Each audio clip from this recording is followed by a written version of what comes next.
రాష్ట్ర సంక్షేమ సారథి జగనన్న భీమిలి ప్రజాసేవ వారధి అవంతన్న భీమిలి నియోజకవర్గం 5వ వార్డులో ప్రచారం 45వ రోజు కూడా ఎన్నికల ప్రచారంలో అలు పెరిగిన బాటసారే దూసుకుపోతున్న అవంతి కార్యక్రమానికి విచ్చేసిన అవంతికి స్థానికులు నాయకులు కార్యకర్తలు ఘనమైన సాదర స్వాగతం పలికారు.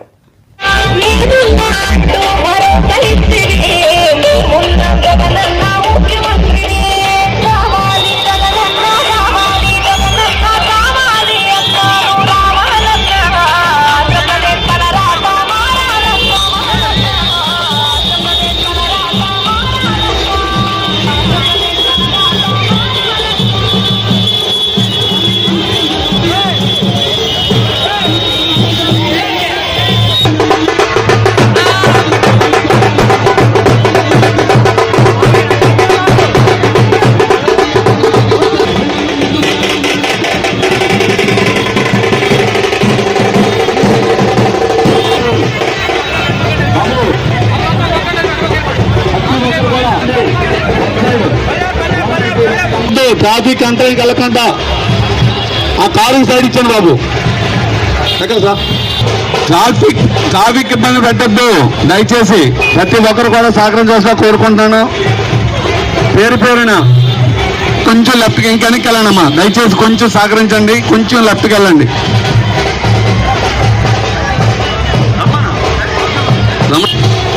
ఇక ప్రచారం ఆపండి బాబు. ఆ గమ్స్ ఆపి నెక్స్ట్ పాయింట్ పంపించండి అమ్మా.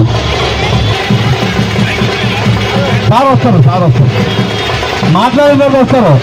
30 రకాల సంక్షేమ కార్యక్రమాలని మరి మీకు ప్రతి ఒక్క అకౌంట్లో కూడా లక్షలాది రూపాయలు మీ అందరి అకౌంట్లో వేయడం జరిగింది. సో మీ అందరూ అర్థం చేసుకోవాల్సింది ఏంటంటే కరోనా టైంలో కూడా మరి మనందరం కూడా చాలా ఇబ్బందులు పడ్డాం. మరి ఎవరు కూడా పనులు దొరకలేదు. అలాంటి పరిస్థితుల్లో కూడా జగన్మోహన్ రెడ్డి గారు మరి ప్రతి నెల కూడా అనుకున్న దాని ప్రకారం మీకు ముఖ్యమంత్రి శ్రీ వైఎస్ జగన్మోహన్ రెడ్డి గారు 132 సార్లు పట్టం నొక్కారు. 132 సార్లు. మరి మీ అందరూ ఇవాళ ఆ డబ్బులు ఇచ్చినప్పుడు గత తెలుగుదేశం ప్రభుత్వ హయాంలాగా జన్మభూమి కమిటీలు కానీ రికమెండేషన్లు కానీ లేవు. మీ అందరికీ మరి మీ సంక్షేమ కార్యక్రమాలు అందజేసినప్పుడు మీ కులం ఏంటో చూడలేదు, మతం ఏంటో చూడలేదు. ఇక్కడ కూడా మీ అందరికీ నా విజ్ఞప్తి, ఈ సంక్షేమ కార్యక్రమాలు రావాలన్నా మళ్ళీ ఈ పథకాలన్నీ మనకు కంటిన్యూ అవ్వాలన్నా ఈ వాలంటీర్స్ ఉండాలన్నా సచివాలయ వ్యవస్థ ఉండాలన్నా మళ్ళీ జగన్ గారు ముఖ్యమంత్రి అవ్వాలి. జగన్ గారు ముఖ్యమంత్రి అయితేనే మనకి ఈ సంక్షేమ కార్యక్రమాలు కానీ అభివృద్ధి కార్యక్రమాలు కానీ ఉంటాయి. ఇవాళ ఎలాంటి రికమెండేషన్ లేకుండా ఎలాంటి లంచాలు లేకుండా ఇవాళ పూర్తి పారదర్శకంగా పేదల సంక్షేమ ధ్యేయంగా ప్రభుత్వం జరుగుతుందంటే అదొక దేశంలో ఎక్కడా కూడా లేదు. అదొక మన ఆంధ్రప్రదేశ్ రాష్ట్రంలో ఉంది. ఇవన్నీ కూడా మీ అందరికీ నా విజ్ఞప్తి. ప్రచారంలో భాగంగా పొద్దున్న ఎల్లపాలెంలో ఒక 3 సచివాలయాలు, మరి మధ్యాహ్నం నుంచి 4వ వార్డులో చాపలపాడ, అలాగే ఇప్పుడు 5వ వార్డులో మన అయ్యప్ప నగరు, శివశక్తి నగరు, శ్రీలక్ష్మి నగరు, హనుమాన్ నగరు, ముచ్చాలం కాలనీ, వివేకానంద కాలనీ, పొట్టవారిపాలెం, మరి 2 గ్రామాలు వారి నుంచి తిరగడం జరుగుతుంది. మరి ఏ గ్రామం వెళ్ళినా, ఏ వార్డుకి వెళ్ళినా, ఏ ఇంటికి వెళ్ళినా, ఎక్కడికి వెళ్ళినా కూడా ఒక అపూర్వమైనటువంటి స్వాగతం, ఒక అఖండమైనటువంటి ఆదరణ మరి జరుగుతుంది. దానికి కారణం ప్రతి సచివాలయంలో పరిధిలో ఈ 5 సంవత్సరాల కాలంలో వాళ్ళ కులం ఏంటి, మతం ఏంటి, ప్రాంతం ఏంటి, వాళ్ళ పార్టీ ఏంటి చూడకుండా అర్హత ఉన్నటువంటి ప్రతి పేదవాడికి కూడా ఈ సంక్షేమ కార్యక్రమాలు మినిమం 20 కోట్లు ఇచ్చారు. అంటే ప్రతి ఒక్క సామాన్యుని కూడా లక్షాధికారం చేసినటువంటి ఘనత జగన్మోహన్ గారు దక్కుతుంది. కాబట్టి ప్రజలందరూ కూడా ముఖ్యంగా పేద ప్రజలు ఎక్కడ ఉన్నారో పేద ప్రజలు పెన్నిదిగా, పేద ప్రజలు దేవుడిగా జగన్మోహన్ గారు ఉన్నారు. మరి అందుకనే పేద ప్రజలందరూ కూడా ఇవాళ మరి ఆయనని ఒక భగవంతుల్లో భావించడానికి ఇవాళ ఓటు వేయాలి, ఓటేసి రుణం తీర్చుకోవాలని సిద్ధంగా ఉన్నారు. కాబట్టి మరి ఎక్కడికి వెళ్ళినా కూడా మాకు అపూర్వమైన స్వాగతం జరుగుతుంది. ఇవాళ కొంతమంది కొన్ని మీడియా సంస్థలు కానీ, కొంతమంది చంద్రబాబు నాయుడు గారి కూటములు కానీ, కుట్రలు కానీ ఎన్నైనా చేయొచ్చు. కానీ ప్రజలు మాత్రం జగన్ గారికి ఓటు వేయాలి, ఆయన ముఖ్యమంత్రి చేయాలని మళ్ళీ సిద్ధంగా ఉన్నారు. తప్పనిసరిగా రేపు రాబోయే మే 13వ తారీఖు జరగబోయే ఎలక్షన్స్ లో మన వచ్చిన సీట్ల కన్నా కూడా ఎక్కువ సీట్లలో జగన్ గారు గెలుస్తారు. మళ్ళీ ముఖ్యమంత్రి అవడం తథ్యం. అలాగే భీమిలి నియోజకవర్గంలో కూడా ప్రజలందరూ కూడా పేద ప్రజలు ముఖ్యంగా చెప్తున్నాను. పేద ప్రజలు మరీ ఎందుకు చెప్తానంటే పేదవాళ్ళందరూ కూడా లక్షాధికారి చేశాడు ఈ 5 సంవత్సరాల కాలంలో. ముఖ్యంగా కరోనా టైంలో కూడా మేము కానీ మా నాయకులు కానీ ప్రాణాలను తెగించి ఈ 5 సంవత్సరాలు తిరిగాం. అన్ని ప్రతి గ్రామం ప్రతి వార్డు 10-15 సార్లు వెళ్ళాం. 20 సార్లు. ఇవాళ మా మీద పోటీ చేసే తెలుగుదేశం అభ్యర్థి గంటా శ్రీనివాసరావు ఫ్రెష్గా దిగాడు. ఆయన దిగి ఒక హైటెక్ దీనిలాగా ఏదో రెడీమేడ్ బేబీ లాగా వచ్చాడు. ఆయన వచ్చి 4 రోజుల్లో ఈ భీమిని తన్నుకుపోవడం కూడా అది జరిగే పని కాదు. మొన్న వచ్చిన మెజార్టీ కంటే కూడా డబుల్ మెజార్టీ తోటి వైఎస్ఆర్సీపీ జెండా భీమిని ఎగరవేస్తాం. జగన్ గారికి మరి బహుమతికి ఇస్తామని తెలియజేసుకుంటూ మరి ఎంత ఆదరణ చూపించినటువంటి మా ప్రజానికాన్ని 5వ వార్డు కానీ 4వ వార్డు కానీ మా 89వ వార్డు ఏ వార్డుకి వెళ్ళినా ఏ కాలనీకి వెళ్ళినా మాకు మరి ఎందుకంటే ముఖ్యంగా మా నాయకులు అందరూ కూడా స్థానిక నాయకులు కానీ మేము కానీ మరి 5 సంవత్సరాల నుంచి వాళ్ళని అలా ఉన్న కష్టమైన సుఖమైన మంచిగా చేయడం దానికి ఒకసారి వారు ఓటు వేయాలని వాళ్ళు నిర్ణయించుకున్నారు. కాబట్టి 2 ఓట్లు కూడా మీ ద్వారా భీముల మీరు విజ్ఞప్తి చేస్తున్నారు. మనకి ఎప్పుడు కూడా ఎలక్షన్లు అప్పుడు కాకుండా మనకి కష్టమైన సుఖమైన మంచైనా చెడైనా కరోనా వచ్చినా తుఫాను వచ్చినా ఎప్పుడు అందుబాటులో ఉండే వ్యక్తి అవంతి శ్రీనివాసరావు. కాబట్టి మీ అమూల్యమైనటువంటి ఓటు అతి పవిత్రమైన ఓటు బాబాసాహెబ్ అంబేద్కర్ ఇచ్చినటువంటి పవర్ఫుల్ వెపన్ అది ఓటు. అది ఆ ఓటు హక్కుని మీరు వినియోగించుకుని ఫ్యాన్ గుర్తు మీద వేసి మరి 2 సార్లు గతంలో దీవించారు భీమిలి ఎమ్మెల్యేగా, 3వసారి కూడా దీవించాలని మీ ద్వారా భీమిలి ఓటర్లందరూ కూడా విజ్ఞప్తి చేస్తూ ఒక ఓటు ఎమ్మెల్యేగా అవంతి శ్రీనివాసరావు ఫ్యాన్ గుర్తు, ఇంకొక ఓటు ఎంపీ అభ్యర్థిగా బొత్స ఝాన్సీ గారు ఫ్యాన్ గుర్తు మీద వేసి దీవించాలని మీ అందరూ కూడా సరస్వతి నమస్కారం తెలియజేసుకుంటూ సెలవు తీసుకున్నా. జై హింద్, జై హింద్. వైఎస్ఆర్సీపీ పెందుర్తి అభ్యర్థి ఆదిప్రాజ్ ప్రచారానికి ప్రజలు బ్రహ్మరథం పడుతున్నారు. జోరు వాన సైతం లెక్క చేయకుండా ప్రచారం ముందుకు సాగుతుంది. అభివృద్ధి ధ్యేయంగా ప్రభుత్వం కావాలా లేక అబద్దాల కూటమి కావాలా ప్రజలు గ్రహించాలని అన్నారు.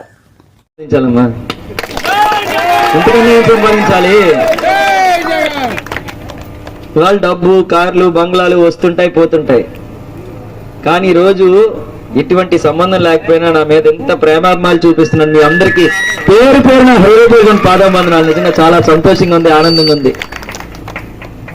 మరి మీరు అందరూ కూడా ఇప్పుడు ఎక్కువ సమయం నేను ఒక 2 విషయాలు మీరు చక్కగా ఆలోచించేయండి. 2014 నుంచి 2019 వరకు చంద్రబాబు నాయుడు గారి పరిపాలన, 2019 నుంచి 2024 వరకు జగన్మోహన్ రెడ్డి గారి పరిపాలన. చంద్రబాబు నాయుడు గారు ఇచ్చిన హామీలు ఎన్ని నెరవేర్చారు, జగన్మోహన్ రెడ్డి గారు ఇచ్చిన హామీలు ఎన్ని నెరవేర్చారు? మిమ్మల్ని అడుగుతాను, టక్క చెప్పండి. చంద్రబాబు నాయుడు గారు ఇచ్చిన హామీలు ఒక్కసారి చెప్తాను. డ్వాక్రా రుణమాఫీ చేశారా? రైతు రుణమాఫీ, ఇంటికొక ఉద్యోగం, 2000 రూపాయలు నిరుద్యోగ వృత్తి, సంవత్సరానికి 3 ఉచిత సిలిండర్లు, ఆడబిడ్డ కొడితే 30,000, 0 వడ్డీ, రైతు భరోసా, డ్వాక్రా రుణమాఫీ, 0 వడ్డీ, చేయూత తెచ్చేవాడు, విద్యా దీవెన, వసతి దీవెన, నాయని బ్రాహ్మణులకు 10,000, రజకులకు 10,000, ఆటో సోదరు 10,000, టైలరింగ్ చేసుకుంటే 10,000, విద్యా కానుక, గోరుముద్ద, సంపూర్ణ పోషణ, ఇలా చెప్పుకుంటూ పోతే అన్ని పథకాలు ఇచ్చారు. ఇదే తేడా. 2014లో కూడా ఈ 3 పార్టీలు కలిసే ఉన్నాయి. ఆ రోజు కూడా బీజేపీ, జనసేన, టీడీపీ. ఈ రోజు కూడా బీజేపీ, జనసేన, టీడీపీ. ఈసారి ఇన్ని పథకాలమ్మా మీరే చూడండి. చంద్ర ఏం చేశారంటే మీరే చెప్తున్నారు, ఇవన్నీ కూడా వచ్చాను. ఇదే గమనించండి. డిపో ఎక్కడ? చెన్నమూసిలవాడ అలివేలు మంగం తల్లి గుడి దగ్గరికి తెల్లారు 4 గంటలకు వెళ్ళి సంచులు పట్టుకొని లైన్లో నిలబడేవాళ్ళని గుర్తున్నాయి ఆ రోజులు. ఈ రోజు ఎక్కడ వస్తుంది పెన్షన్?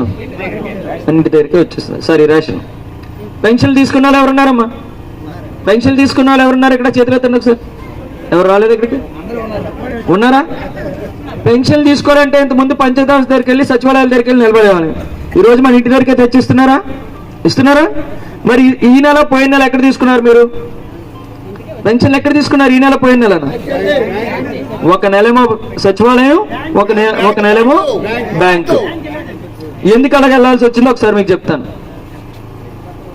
వాళ్ళ ఎలక్షన్ కమిషన్ కి ఇవ్వడం, ఇప్పుడు ఏదైతే ఉన్నదో ఈ రోజు నుంచి పెన్షన్స్ కానీ నెక్స్ట్ మంత్ పెన్షన్స్ కానీ వాలంటీర్ వ్యవస్థను ఎక్కడా కూడా ఇన్వాల్వ్ చేయకూడదని చాలా క్లియర్ గైడ్ లైన్స్ ఎలక్షన్. చూడండి ఎంత గొప్పగా చెప్తున్నాడు. నేనే దృష్టికి తీసుకెళ్లి ఎలక్షన్ కమిషన్ కంప్లైంట్ ఇచ్చి పెన్షన్లు వాలంటీర్ల ద్వారా తీసుకెళ్ళకూడదని నేనే చెప్పానని చెప్తున్నాడు. ఎంత అహంకారం చూడండి. ఇంకా వ్యక్తి ఏమంటాడు ఈ పెన్షన్ల కోసం? ఇడిచ్చే 3,000 లేకపోతే చచ్చిపోతారా అని అడుగు. ఎప్పుడెప్పుడు 1వ తారీఖు వస్తుందా, ఎప్పుడు వాలంటీర్ మా ఇంటికి వచ్చి పెన్షన్ డబ్బులు తెచ్చిస్తాడా ఎదురు చూసేటువంటి కుటుంబాలు ఎన్నో ఉన్నాయి. కొడుకులు చూడకపోయినా, పిల్లలు పట్టించుకోకపోయినా, గౌరవంగా ఎవరి దగ్గర తలదించుకోకుండా వాళ్ళ అవసరాలు వాళ్ళ మందుల ఖర్చులు తీర్చుకుంటున్నారంటే జగన్మోహన్ రెడ్డి గారు ఇచ్చినటువంటి ఈ 3,000 రూపాయల వల్లే. అలాంటిది ఒకడంటాడు పెన్షన్లు ఇంటికి తీసుకెళ్ళి ఇవ్వకూడదని ఒకళ్ళంటారు ఈడిచ్చే 3,000 రూపాయలు ఇవ్వకపోతే ఏం చచ్చిపోతారా ఏంటి, ఇప్పుడు పెన్షన్ ఇవ్వకపోతే పోయిందేముందని అడుగుతున్నాం. కానీ జగన్మోహన్ రెడ్డి గారు ఏం కూడా పట్టించుకోలేదు. రేపు మన ప్రభుత్వం వచ్చిన తర్వాత మళ్ళీ మొట్టమొదటి సంతకం వాలంటీర్ వ్యవస్థ మీద పెడతానని చెప్పారు. వాలంటీర్లు పెన్షన్ తీసుకెళ్లి ఇచ్చేయడానికి చేస్తామని చెప్పారు. అంతేకాదు ఈ 3,000 పెన్షన్ ని 2 దఫాలుగా పెంచుకుంటూ 3,500 రూపాయలు చేస్తానని కూడా వాళ్ళు చెప్పడం జరిగింది. మరి ఎప్పుడైతే జగన్మోహన్ రెడ్డి గారు 3,500 ఉన్నారో వెంటనే రెడీ అయిపోతాడు చంద్రబాబు నాయుడు వేలంపాటికి, నేను 4,000 ఇస్తానంటే నమ్ముతా? 4,000 అంటే 5,000 అంటారు. కాబట్టి వేరు కూడా నమ్మదు. ఏ ప్రభుత్వం మన కష్టకాలంలో అండగా ఉంది. కరోనా లాంటి కష్ట సమయంలో కూడా ఏ పథకం ఆపకుండా మన ప్రతి ఇంటి గుమ్మం దగ్గరికి కూడా రేషన్ తెచ్చిచ్చారు, పెన్షన్ తెచ్చిచ్చారు, ప్రతి పథకం కూడా వచ్చిందనేది మీరు అందరూ కూడా గమనించాలి. ఇవాళ మళ్ళీ కొత్త హామీలతో వస్తున్నారు. గతంలో 3 సిలిండర్లు ఉచితంగా ఇస్తానన్నాడు, ఇచ్చాడేమో చంద్రబాబు నాయుడు? కనీసం గ్యాస్ పైపైన ఇచ్చాడా? ఇప్పుడు మళ్ళీ 3 సిలిండర్లు అంటున్నాడు. గతంలో 2,000 రూపాయలు నిరుద్యోగ వృత్తి ఇచ్చారా? ఇప్పుడు 3,000 రూపాయలు ఇస్తాం అంటున్నారు. ఇది ఇలా చెప్పుకుంటూ పోతే ఈయన చూడండి, ఈయన పేరు నిమ్మల రామానాయుడు. 2 సార్లు ఎమ్మెల్యేగా గెలిచాడు, ఇప్పుడు 3వ సారి టీడీపీ చేస్తున్నాడు. ఏం చెప్తున్నాడు వినండి. మళ్ళీ మన ప్రభుత్వం వచ్చాక అందరికీ కూడా ఇదిగో 15,000 15,000 15,000 15,000 15,000 18,000 మళ్ళీ 15,000 15,000 15,000 15,000 15,000 15,000 15,000 మీకు 18,000 మీ 18,000 మీ 18,000 మీ 18,000 ఏంటిది? నీకు 15,000 నీకు 15,000 నీకు 15,000 నీకు 15,000 నీకు 15,000 నీకు 15,000 నీకు 18,000 నీకు 16,000 నీకు 20,000 ఏదొస్తే చెప్పాడు. చీటిపాటు పడుతున్నారు, ఎవరో చెప్తున్నారు. ఇలాంటి మాయ మాటలు నమ్మకండి. ఏ ప్రభుత్వం అయితే మంచి చేస్తుందో ఆ ప్రభుత్వాన్ని ఎన్నుకోండి. ఏ ప్రభుత్వంలో మనం సంచులు పట్టుకొని నిలబడకుండా మన ఇంటి దగ్గరికి రేషన్ తెచ్చిస్తున్నారో ఆ ప్రభుత్వాన్ని ఎన్నుకోండి. ఏ ప్రభుత్వం మన ఇంటి దగ్గరికి పెన్షన్ తెచ్చిస్తున్నారో ఆ ప్రభుత్వాన్ని అనుకోండి. ఏ ప్రభుత్వంలో మన పిల్లలు డాక్టర్లుగా ఇంజనీర్లుగా చదువుకునేటువంటి విద్యాదీవన వస్తువున వస్తుంది. ఇవన్నీ కూడా మరి ఆలోచించేసి మళ్ళీ దేని మీద ఫ్యాన్ గుర్తున్న ఓటేసి మళ్ళీ జగన్మోహన్ రెడ్డి గారిని అత్యధిక మెజార్టీతో గెలిపిస్తారని చెప్పి కోరుకుంటూ మరి అదే రకంగా మరి నాకు కూడా జగన్మోహన్ రెడ్డి గారు అవకాశం ఇచ్చారు ఎమ్మెల్యేగా పోటీ చేయడం. ఏపీలో మద్యం షాపులపై కేఏ పాల్ విమర్శలు. మద్యపాన నిషేధం చేస్తారని చెప్పి డూప్లికేట్ బ్రాండ్స్ అమ్ముతున్నారని విమర్శలు. ఇది డూప్లికేట్ బ్రాండ్ అనే కాదు. ఇక్కడ జగన్మోహన్ రెడ్డి గారు ఎలక్షన్ ముందు ఏమన్నారంటే మద్యపానం నిషేధం.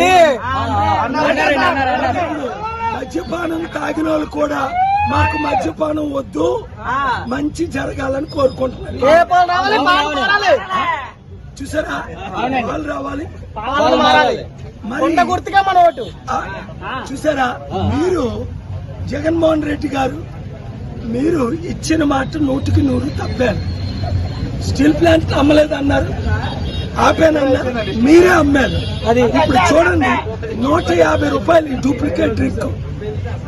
ఇది రోజుకి 5-10 తాగి భార్య పిల్లల్ని కొట్టి అందులో ఒరిజినాలిటీ కూడా లేదని కొన్నాయనే చెప్తున్నాను, నేను చెప్పట్లేదు. కనుక ప్రజలారా, ఈ రాజకీయ నాయకులు దొంగల మాటలు నమ్మకండి. నేను మీకు ఉచిత విద్య, ఉచిత వైద్యం, ₹1,00,00,000 విలువైంది, నిరుద్యోగులకు ఉద్యోగాలు, స్టీల్ ప్లాంట్ ఆపింది నేను. ఈ తాగితే ఏమవుతుంది తెలుసా? మీకు బ్రెయిన్ డ్యామేజ్ అవుతుంది, కిడ్నీ డ్యామేజ్ అవుతుంది, లివర్ డ్యామేజ్. తాగిన వాళ్ళని చెప్తున్నారు, నేను కాదు. వీళ్ళందరూ లైన్ లో ఉన్నారు. అది నేను చెప్పట్లేదు ఈ మాట, కానీ ఇది అలవాటు అయిపోయి భార్యల్ని పిల్లల్ని కొడుతున్నారు. జీవితాలు సర్వనాశం. మీకేమో అమెరికన్ బ్రాండ్, మాకేమో లోకల్ బ్రాండ్. మళ్ళీ అందులో కూడా ఫోన్ పే లేవు. ఈ క్యాష్ ఎందుకు? అందులో సగం రాజకీయ నాయకులకి వెళ్తున్నారు. ఇది చేస్తుంది ఎవరు మీకు తెలుసు, అమ్ముతుంది ఎవరు ఓటర్లారా మీకు తెలుసు. మీకు వాళ్ళు కావాలా? మీ భర్తల్ని, మీ పిల్లల్ని, మీ తండ్రుల్ని, మీ కుటుంబాన్ని నాశనం చేస్తున్న వాళ్ళకు ఓటేస్తారా? వద్దు. కొండ గుర్తుకే ఓటేసి విశాఖ ఎంపీగా సీరియల్ నెంబర్ 14 గెలిపించుకోండి. గాజువాక ఎమ్మెల్యేగా సీరియల్ నెంబర్ 8. అప్పుడు మీ జీవితాలు మార్చుతాను, మిమ్మల్ని అభివృద్ధి చేస్తాను. ఈ తాకండి ఈగో చూడు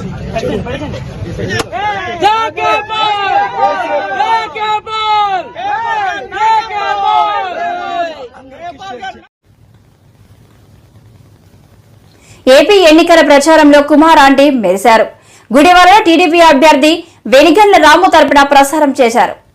బాగున్నారా? నేనమ్మా మీ కుమారి ఆంటీని. కుమారి ఆంటీ ఏంటి హైదరాబాద్ నుంచి ఇక్కడికి వచ్చిందని అనుకుంటున్నారా? రావాల్సి వచ్చిందండి. ఎందుకంటే 15 సంవత్సరాల కింద గుడివాడ ఎలా ఉందో ఇప్పుడు కూడా గుడివాడ అలాగే ఉందండి. గుడివాడ అభివృద్ధి చెందాలంటే అందరం రావాలండి. అందరం కలిసికట్టుగా చేసుకుంటేనే మన అభివృద్ధి అనేది మన చేతుల్లోనే ఉందండి. కాబట్టి ఆ అభివృద్ధి కోసం నేను హైదరాబాద్ నుంచి నా స్వస్థ స్థలమైన పెద్దరికిపాడికి రావడం జరిగిందండి.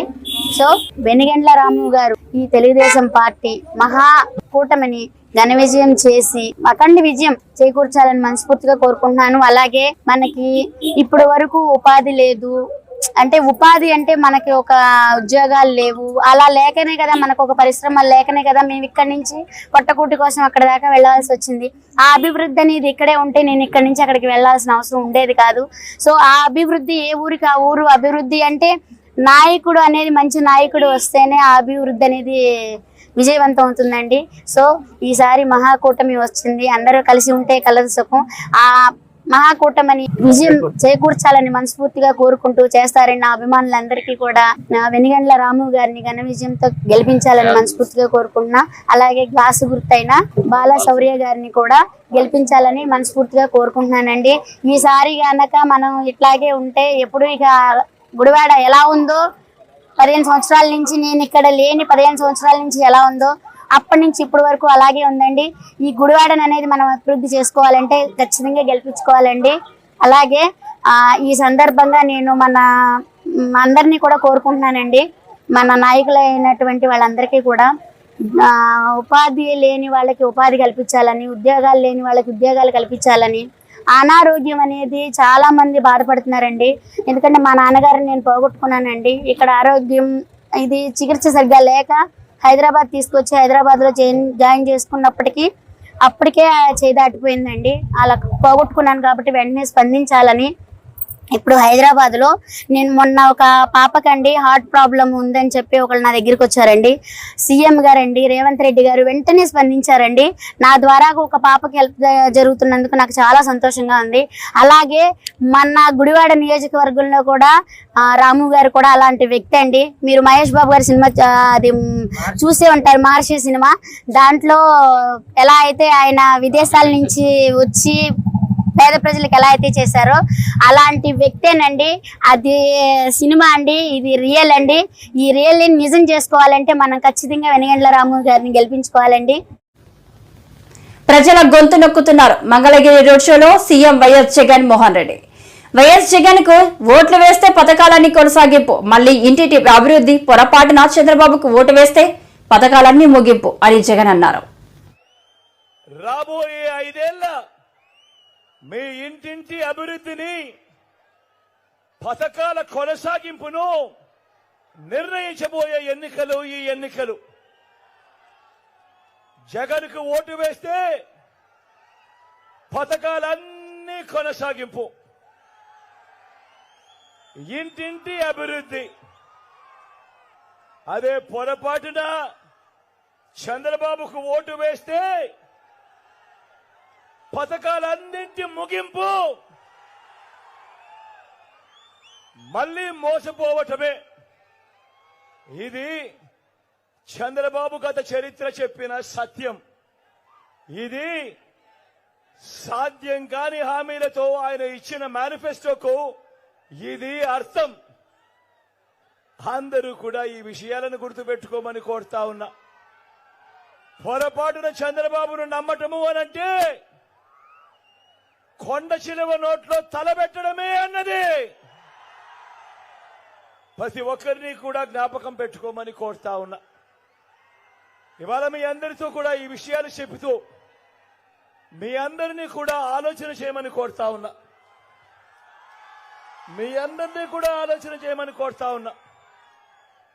ఈరోజు నేను చెప్తా ఉన్న ఈ మాటలు, ఈరోజు నేను చెప్తా ఉన్న ఈ పనులు, ఈరోజు నేను చెప్తా ఉన్న ఈ మార్పులు, ఇవన్నీ మనం గతంలో ఎప్పుడైనా చూశామా, మనకెప్పుడైనా గతంలో జరిగాయా అన్నది ప్రతి ఒక్కరిని కూడా ఆలోచన చేయమని అడుగుతా ఉన్నా. దేవుడి దయతో మీ అందరి చల్లని దీవెనతో ఈ 59 నెలల్లోనే గతంలో ఎప్పుడూ జరగని విధంగా, రాష్ట్ర చరిత్రలో ఎప్పుడూ చూడని విధంగా మొట్టమొదటిసారిగా నా అక్క చెల్లెమ్మల కుటుంబాలకు, మొట్టమొదటిసారిగా నా అక్క చెల్లెమ్మల కుటుంబాలకు వివిధ పథకాల ద్వారా ఏకంగా 2,70,000 కోట్ల రూపాయలు, మరొక్కసారి చెప్తా ఉన్నాను, వివిధ పథకాల ద్వారా ఏకంగా 2,70,000 కోట్ల రూపాయలు నా అక్క చెల్లెమ్మల కుటుంబాలకు 130 సార్లు మీ బిడ్డ బటన్ నొక్కి, 130 సార్లు మీ బిడ్డ బటన్ నొక్కి, ఎక్కడ లంచాలు లేకుండా, ఎక్కడ వివక్ష లేకుండా నేరుగా మీ బిడ్డ బటన్ నొక్కుతా ఉన్నాడు. నేరుగా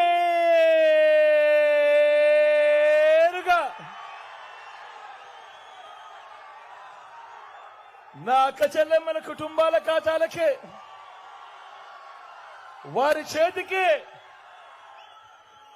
నేరుగా డబ్బులు వెళ్ళిపోతా ఉన్నాయి. నేను అడుగుతా ఉన్నా, ఇలా ఈ మాదిరిగా గతంలో ఎప్పుడైనా కూడా ఈ మాదిరిగా బటన్లు నొక్కడం, నేరుగా నా అక్క చెల్లెమ్మల కుటుంబాల ఖాతాలకే నేరుగా వెళ్ళిపోవడం గతంలో ఎప్పుడైనా జరిగిందా అని అడుగుతా ఉన్నాను. మీ బిడ్డ జరిగిందా అన్నా? జరిగిందా తమ్ముడు? జరిగిందా తమ్ముడు? జరిగిందా అక్క? జరిగిందా చెల్లెమ్మ? ఎప్పుడు జరగని విధంగా మొట్టమొదటిసారిగా దశాబ్దాలుగా రాష్ట్రం ఏర్పడిన తర్వాత మన ప్రభుత్వం వచ్చేంత వరకు కూడా రాష్ట్రంలో జగన్ పాలనకు చరమ గీతం పాడే సమయం ఆసన్నం. వైసీపీకి కనీస ప్రతిపక్ష హోదా కూడా దక్కదు. మన పోరాటం 9వ పాటను విడుదల చేసిన చంద్రబాబు ఎన్నికల్లో కూటమికి ఘన విజయం ఖాయం. చంద్రబాబు నాయుడుతో తెలుగు శక్తి అధ్యక్షుడు బీవీ రామ్. ప్రజలు చర్మగీతం పాడబోతున్నారని చెప్పి నేటి ఉదయం టీడీపీ అధినేత నారా చంద్రబాబు దృష్టి తీసుకుని జరిగింది విశాఖపట్నంలో. ఈరోజు ఆంధ్రప్రదేశ్లో ఏ మూలకెళ్ళినా, ఏ ప్రాంతానికి వెళ్ళినా, ఇటీవల నేను చేసిన పర్యటనలో ఉత్తరాంధ్ర కానీ, కోస్తాంధ్ర కానీ, రాయలసీమ, కడప, పులివెందుల్లో ప్రజలు ఈ ప్రభుత్వం పైన పూర్తిగా విసిగెత్తిపోయి ఉన్నారు. ఎప్పుడు ఎలక్షన్లు వస్తే అప్పుడు ఈ ప్రభుత్వాన్ని గద్దె దించాలని చెప్పి ఒక దృఢ సంకల్పంతో ఉన్నారని చెప్పి తెలియజేశాం. ముఖ్యంగా మంచినీరు సౌకర్యం కానీ, రోడ్లు కానీ చాలా అధ్వానంగా ఉన్నాయని చెప్పి ప్రజలు వాళ్ళ బాధలు తెలియజేశారు.